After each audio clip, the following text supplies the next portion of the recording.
Alright, here we have Camellya. Now before we do the look around as we always do, you can already tell she's quite asymmetric compared to all of the other characters. Besides the flaming dress, she has different arms, different legs, she has different like black parts as well as a flower on one side and not on the other. There is a lot of asymmetry, but it doesn't feel too much if you get what I mean. Starting from the front, as I said, we have the flower, her vines, her tacit mark, the dress, and all of the other little details we will get into later. Looking at one side, you can see how far her vines go. Some people think this is still her pigtails, but her pigtails actually end here. The vines do grow into her head as far as I know, because they are a side product of her disorder. Besides how long these are, you can also see her little heels. Looking from the back, you can again see how parted these are, as well as her cape, which seems to be burned or ripped. Starting from the top, we have her cute little pigtails, the little bows, which are still symmetric, as well as these like leaves and vines. We have the black shorts flower on one side, as well as one like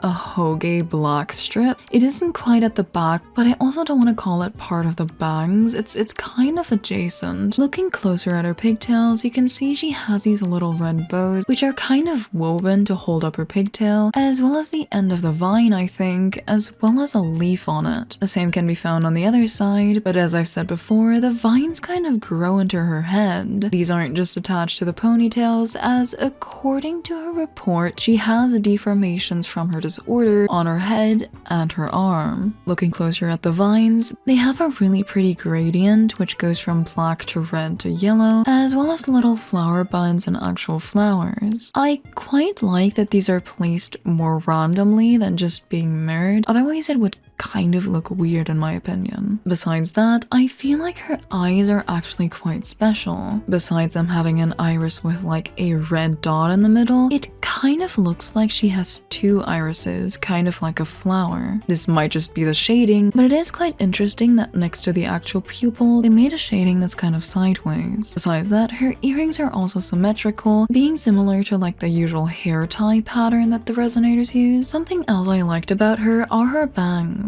Besides these little black pieces looking like a hairband, she does have a little hime or princess cut on the side of her. Going further down, we have the usual kind of like neck guard some of the resonators wear. She has the upper part of a jacket. This isn't actually like a guard as we sometimes see. This is cloth, as you can see with like the skin shading on it. Beside it only being like cloth, it does have really pretty gold lining, which goes around to the back and closes up with a button back here. Like I've mentioned before, I feel like this was a longer kind of cape. I don't have the companion quest model and I haven't played it myself yet, so if you know if her past self had a longer cape, please do tell me. Besides that, it looks kind of ripped or even burned. She does have like the deformation she has on her usual dress under this. So maybe the vines growing under this ripped it, I'm not quite sure. Moving on to one arm, these are actually asymmetric as I've mentioned before. On one side we have a little strap holding up more of these like cloth pieces with like a guard lining. Compared to other models, they actually bother to make like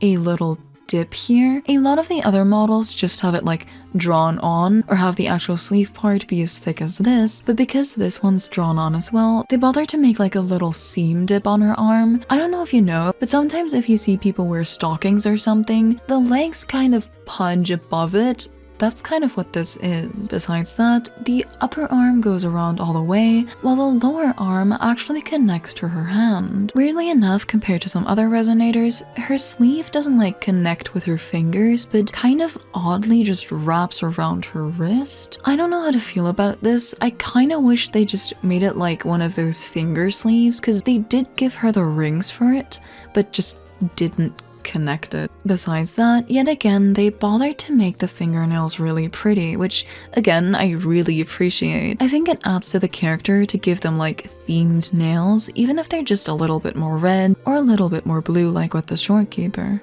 Looking at the other arm, it is quite barren, mainly probably due to the disformation she has thanks to her disorder. This is actually part of her body, as you can see. It unfortunately for her is not just like a wreath or a bracelet, it is actually growing out of her arm, kind of like I've said with the vines growing out of her head. It does explain in the story, I think, and in the report how painful this disorder is for her, and I can't imagine this being too comfortable either. Besides that, she has more of the silver lining around her hand, which again doesn't make too much sense to me, especially since there's no sleeve to hold it up this time. This is kind of just like a wrist band, maybe? And she has the very same rings and the nails on the side as well. Looking at her chest, this is her tacit mark.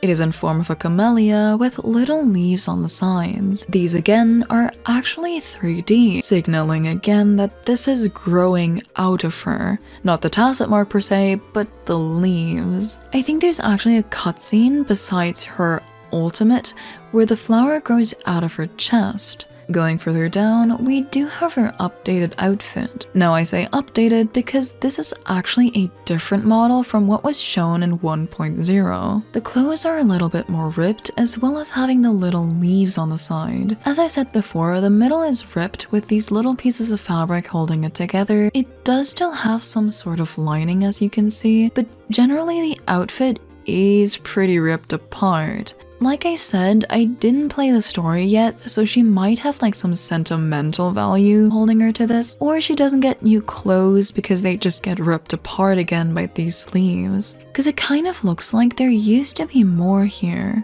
On the side, she has these little belts holding the front piece to the back, which kind of do make sense this time with this plate holding them, but that's kind of the only thing that makes sense because the belts holding it do loop through here, but there is nothing holding it to this part. This could just slip out, as well as this like lower part just going to the bow. Besides this part, there is more of like these gold patterns to her, as well as her dress being lined with kind of like vine looking gold patterns. I do really like this. I like that they didn't try to incorporate like a randomly different pattern, but kind of kept it with the vines coming from her head. The other gold details are in Jinseo fashion, having the little crisscross patterns a lot of the other resonators have. Going further down, the dress just gets more ripped and ripped. You do see the bow, which has very flayed ends. I do imagine this used to be way bigger. Again, I don't know if this is on the story outfits, I will look again, but I feel like even for Camellya, running around with like a really big bow at the front here would have been so cute,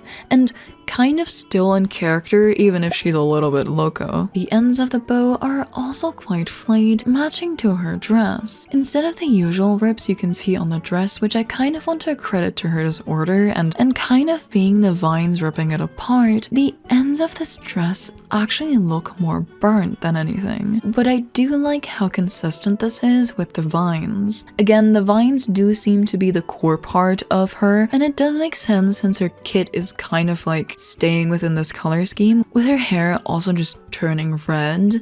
I really like that. I criticize this with other characters that kind of just have like a 3-color blockchain, but with Camellya the gradients, it does just look really nice. Especially because the skirt is not just a gradient, but has these little subtle like wave patterns to it. Going further down, you can see she wears some sort of like half bodysuit or stockings. You can kind of imagine it like having little safety shorts or like bloomers underneath, and then wearing these stockings on top. The stockings themselves, as I've mentioned before, are very asymmetric. One side still having the stocking, while the other side kind of looks cut off. In addition to that, kind of in style with the cloth bits up here, it is somewhat sheer, but you can still see like the flower patterns on it. And something I noticed, which was a really cool detail, is that these are actually kind of ripped. They do have like 1, 2, 3 kind of multiple rips all throughout, and it really does fit to the character. The rest of her clothes are like torn and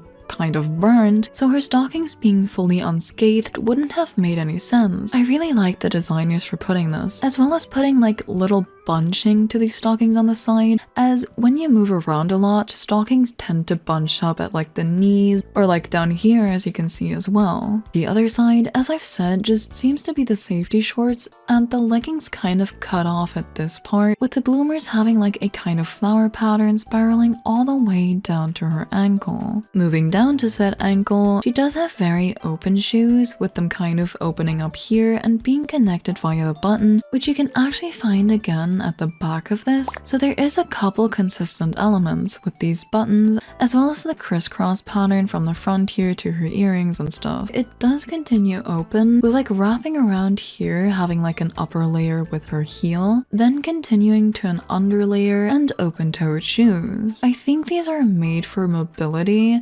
as this can easily like crease and also has like not a smooth surface, but having more of a grip to the floor. The underside of this is also quite detailed, having a little riffled pattern as well as little flowers again. Overall, I really like Camellya's design. Personally, I don't like her character too much, but that's a whole different can of worms, because the whole pinning down scene made me a little bit uncomfortable, so I hope her story quest can kind of make me like her more, because the design of her is actually so pretty. She does have a very consistent color scheme with like block colors, with them being used very smartly, especially because her hair can change colors, meaning that the red color of her hair also has to fit with the pre-existing outfit. I think the coolest thing about her is a little deformation she has. Getting to know through her stories that the flower on her chest, the little wrist band she has, as well as the vines being deformations that actually bring pain to her, giving resonators like little deformations, kind of like Mortifies and Giant scales, and giving them more backstory, like actively still affecting the resonator, because as far as I know, Camellya still experiences episodes of pain due to these. But yeah, I think that was it for Camellya. Do tell me your opinion on her design down below, and I hope you enjoyed. Bye bye.